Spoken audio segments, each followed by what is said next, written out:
Hi, Chris. Good to see you again. This is Jamie Steinberg with Starry Constellation magazine. Chris, what is it that I have to do to get you not to get into car accidents on screen?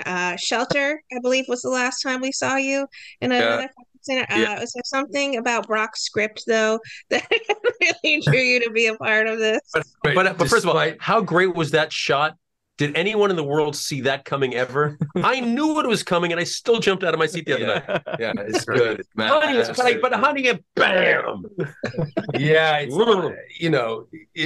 Neil McDonough plays the best villains in Hollywood. I play the best guy getting hit by an oncoming truck in Hollywood. As long as we find out we're the best at something, Yeah, You've got your great. calling and card. we live. That's always the good thing. and the best first-time director in the history of first-time directors, Brock Heasley. Wow. I mean, to answer your question, Jamie, that was the easy yes was Ken Carpenter called me up. He said, "Hey, Kristoffer, I got a role for you, an offer. Will you read the script?" It was about to shoot. I think we were a week and a half or maybe 2 weeks in I front think of it was like a week. Was it less? It was really Yeah. really short. I'm enlarging it because it's unfathomable to me as a Herculean effort to go from one project, it was Biltmore Christmas. I was still filming it, A romantic comedy. romantic and Hallmark, um, Into into the depths of darkness. But it was this cool. I was reading in a tuxedo at Biltmore House in Asheville, North Carolina. I went out to this huge front yard that they've got there, And then you're drowning a guy in a fish tank. and I read Brock's script in an hour and a half. And I call Ken back, and I'm like, "Yeah, set up the call. Let's meet with Brock." So Brock and I talked, and I said yes on your father's birthday, It was, which was a pretty special moment. And wrapped on the 27th, was in Birmingham, Alabama the next day, and was working on a 9-page scene with Neil on Monday, the 20 Day one. yeah, the Yeah. 29th. It was that's a moment. This is a moment, and it's a moment, honestly, I'll never forget for the rest of my life. The whole experience was beautiful, and I am so proud of the movie. The movie is gorgeous, and it's touched. Like Nikki DeLoach came in and saw it at the premiere, and she called me Your in old tears. pal. Yeah, and she was like, "Kristoffer, I needed to see this today. You have no idea how Mm. impactful this movie was, and it was exactly what I needed in my life right now." So I got to know what went through your head from going. Just literally dawned on me. You go from rom-com to within a week going into this deep dark film. Day one of hi, I'm Neil. Nice to meet you, Kristoffer. And action. I want your soul. Yeah. And that's the next 25 days. So what went through your head day one? Dude, and not only was it a rom-com, I was playing a 1940s like movie star at the time. So it's this weird time travel. Like He is Cary Grant. Time travel. I think that's what linked him, Neil. I'll take that. Cary Grant plus Jimmy Stewart equals Polaha. Equals Chris Polaha. Right. Yep. Well, Anyway. Brock, Molly and Kevin have such a chemistry together. Are they soulmates, or is this just the worlds that they live in? Well, I think there is something kind of cosmic going on between them, and I think whatever you're feeling of that has so much to do with the chemistry between Chris and Liz Tavish, who played Molly. They were so electric together. So much of their relationship, I think, is happening just in their eye contact. For me, it's so much less about the words on the page and so much more about what they're doing. Their bar scenes were ridiculous. The bar scenes, yeah, there's 2 bar scenes in this film. Chemistry is insane. Just talking to each other, and they're both fantastic. Elizabeth Tavish is amazing. She was wonderful, really incredible. Well, I've always said great actors make great choices. Great choices make great films. Yeah, You guys made some great choices. you did. You did. I think you did as well, Neil. Give yourself Neil's a little leaving bit of credit. himself out And here.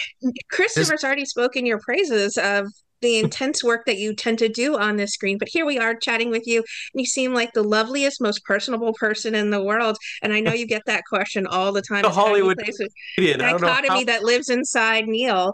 But the benefactor is so intriguing. Was there anything that wasn't on the page that you said to Brock, I'd like to bring this to this role? It was the intent. The words are all there. And when I get great words to play with, I get to really dig deeper into me as a true method actor.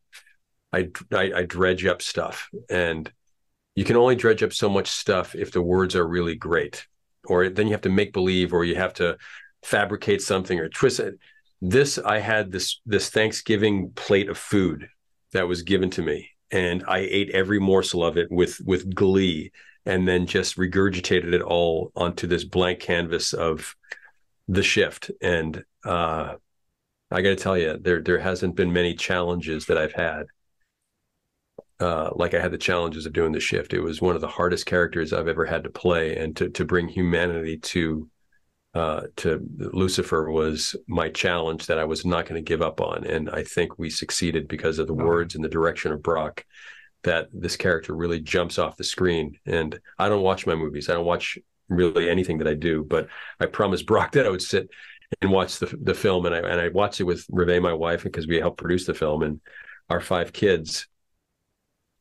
And I was kind of shocked at how his direction and his little words every once in a while we're doing the film, little bits and bobs here, little bits and bobs here, and how that just kind of permeated through my psyche and in my soul. And I cried more probably watching that performance, and also was scared more watching that performance than I could have possibly imagined. So, Brock, thank you. Chris, thank you for being the dude opposite me and giving back to me as much as I gave back to you. And what a team effort that was. No, total team effort. I'm so grateful to both of you guys. Brock, every character in this film seems to bring their A game. Every actor, I should say, brings their A game with this film. And there's twists, there's turns. You don't expect a benefactor to be this. You don't. You always call for Chris in every movie, though. That Chris always has the likable energy. Neil always has this dark energy.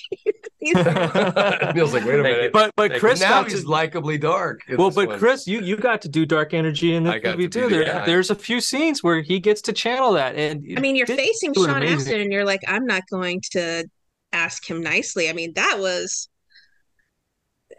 Brock, you have to have been exceptionally proud of the performances that you've gotten out of these people. That was my favorite character.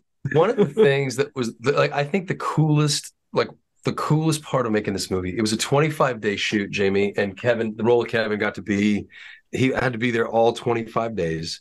And we opened with Neal McDonough and Neil's energy and the benefactor's energy. And let's just call it like a bright yellow. It was just this, I mean, the guy, like I called him Mad Dog McDonough, like right off the bat. We were brothers immediately. All right, this guy's amazing. And then Liz Tabbitt shows up, and all of a sudden it becomes this green and this like different color, this different tone. And then John Billingsley shows up, and he gets a week, and all of a sudden the colors are totally different again. And it's this blue, this kind of cool purple. Like all of a sudden it's a different vibe. And then Sean Astin shows up, and Sean's got this. I don't know what color he was. But he was bringing things. Hard to pin. Yeah, he was bringing things that I did not expect to see in the character. Paras Patel shows up. He had a chance to change the temperature and the tone of the movie, which he did. Yeah.